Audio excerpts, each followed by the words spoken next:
बातमी आहे पावसासंदर्भात। महाराष्ट्रात पुढचे 2 दिवस पावसाचा जोर वाढणार आहे। आज कोकणासह मध्य महाराष्ट्रामध्ये पावसाचा जोर असेल। रायगड, रत्नागिरी, सिंधुदुर्गला रेड अलर्ट जारी करण्यात आला, तर घाट विभागात अतिमुसळधार पावसाची शक्यता आहे। मराठवाड्यात काही ठिकाणी पाऊस पडण्याची शक्यता वर्तवण्यात आलेली आहे। मुंबईमध्ये 24 ते 27 जुलै 2025 या कालावधीमध्ये सलग 4 दिवस समुद्राला मोठी भरती येणार आहे। भरतीवेळी समुद्रकिनारी जाणे टाळावे, तसेच या संदर्भात प्रशासनाकडून जारी इतर सूचनांचे काटेकोरपणे पालन करण्याचे महानगरपालिका प्रशासनाकडून आवाहन करण्यात आले आहे।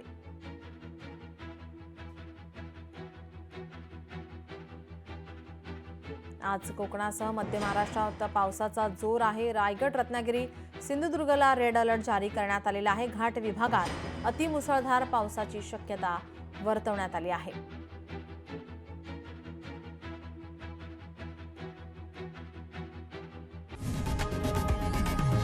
लोकशाही मराठी ऐका, पहा, जागरूक रहा।